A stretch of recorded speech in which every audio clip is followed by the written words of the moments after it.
I decided, excuse me, I decided to change this to long form because I couldn't squeeze everything into 3 minutes. That's how long shorts have to be, right? 3 minutes? Correct me if I'm wrong. I just want to preface with Christ is Lord. Second of all, okay, our main topic for today, I'm sure you read the title. Why are Mahoraga debates so interesting to me personally? Well, I think it's a lot different than regular power scaling, because regular power scaling isn't a who would win. I guess who would win debates tend to be a lot more about power scaling, like who's more powerful. But who would win debates isn't just who's more powerful, it is who would win. Because if we have really strong character that a whole bunch of really strong people can't defeat, but he has this one fatal flaw that this other character who gets beat by everyone else can exploit, then it doesn't matter who is more powerful. Even though this one guy is significantly more powerful, if this really, really weak character can exploit that fatal flaw, then the weaker character wins, or can win consistently. And, I lost my train of thought. Okay, so I think the best example of this is Akaza versus Sonomi, because Sonomi is like a really, really strong demon slayer. Second strongest, I think. I don't think it's official, but I think it's second strongest, as would be demonstrated by the show. Uh, so, basically, Akaza versus Sonomi. Like, I did a post on Reddit one time asking, like, what kinds of fights would you want to see in Demon Slayer that we never got? Me personally, I just threw out a concept like a Demon Slayer fighting a demon without a sword.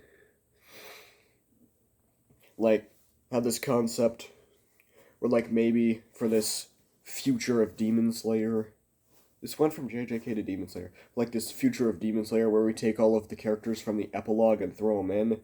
Oba Hashibira, the great grandchild of Inosuke, learns beast breathing, gets into this fight with like an upper moon or something, and he takes the upper moon's sword, and it's like, would it be ironic if you were defeated by your own weapon, because he uses like a Nichirin or his own demon breathing technique. But then it turns out the sword will like fuse itself onto the hand of any human and slowly poison them. So he cuts off his arm, and then he loses his sword, and then he gets into a brutal fistfight with the other guy, and he can't reach his other sword. So he gets the demon's sword and uses it to kill him. But then it fuses with his other hand, so he has to chop that off, and boom, he's lost both hands. Okay, that was completely unnecessary, and that was probably a waste of screen time. That wasn't in the original draft, I promise. That whole story about that concept and the whole Reddit post, that wasn't in the original draft. But anyway, I saw, like, at least two people saying Akaza versus Sonomi. So I looked it up, who would win. And that's when I got my answer.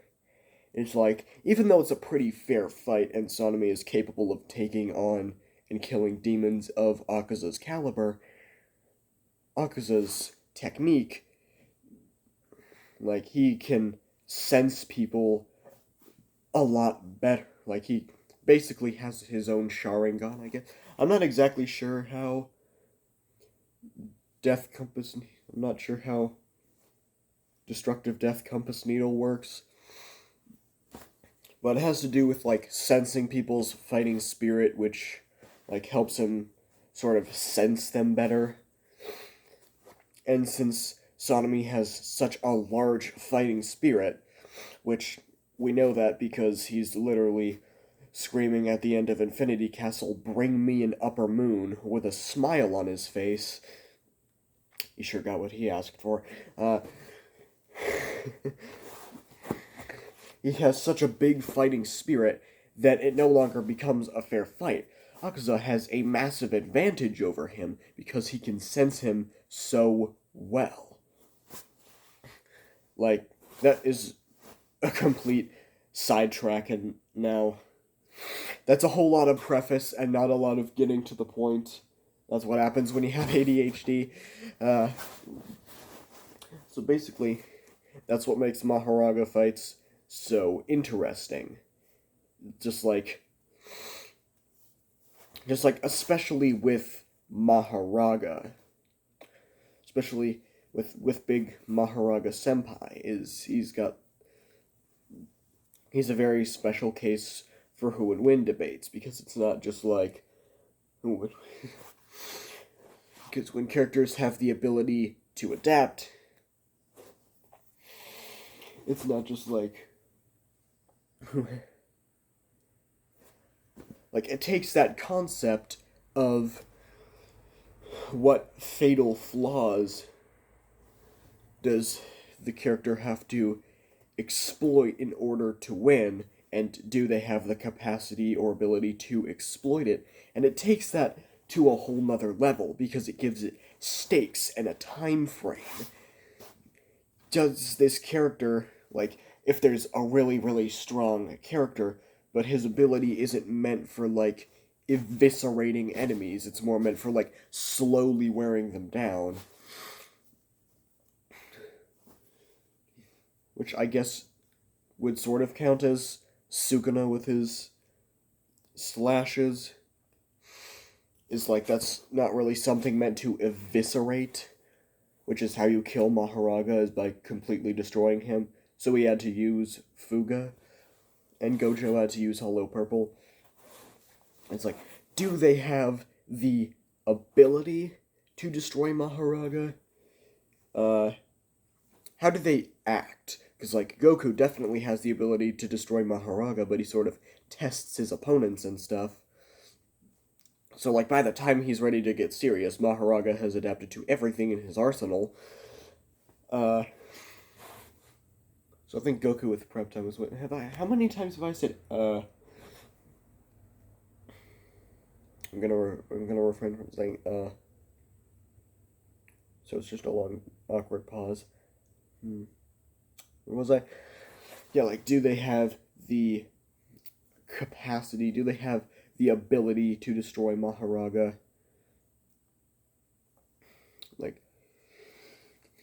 Can they destroy Mahoraga? Can they do it quickly? And will they? Is it reasonable to assume that they would? Can they? Can they do it? Can they do it fast? Will they? Sort of a can they, would they, and how fast? It's trying to put how fast into a statement. Yeah, it's can they, will they, and how fast, because it adds stakes, it adds a time frame. You have to defeat this opponent before he can adapt to you. Which, 100 men versus Mahoraga, basic white guys, no, they're not winning. I mean, with everything in their household, a shotgun, yeah, most people are not... I don't even think, an amateur car bomb is really going to fully destroy him. I think there would still be enough of him left to adapt and regenerate. But if they have the ability to, call the police, and if the police have the ability to call in the military can definitely... I mean, J. Robert Oppenheimer can definitely... the creations of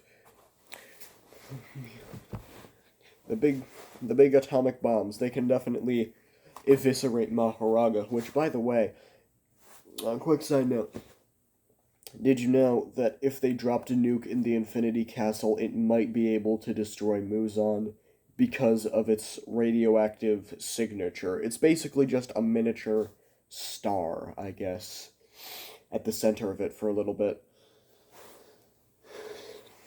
Because I heard somewhere that demons are weak to the sun's radioactive signature. I'm not sure if that's true. I don't think so. Somebody fact check that. But yeah, I think, like, how is Muzan going to regenerate if he has nothing to regenerate from? He is quite literally destroyed, and the radioactive decay is going to destroy him as well. Like, he is insanely nerfed at that point, if he's not dead.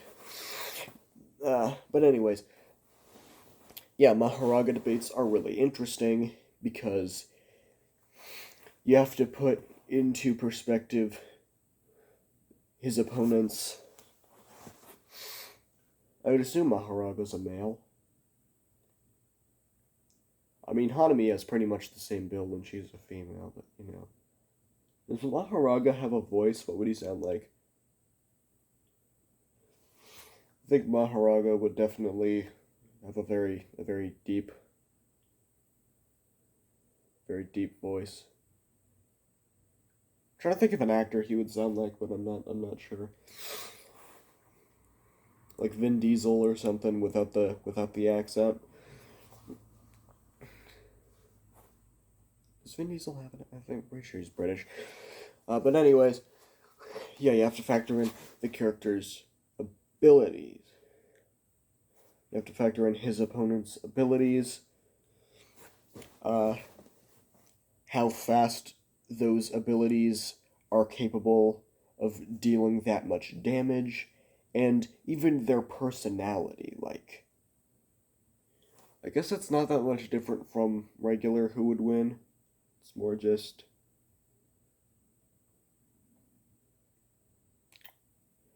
it's pretty much the same, but it's really interesting. It is,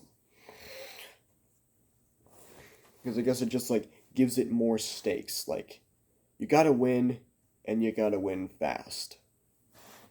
Because adaptability is, yeah, with characters that can adapt, it's, I'm running out of words. I'm improvising. I don't have a script. Yeah, I just come up with ideas and start talking, and then go until something works. So yeah.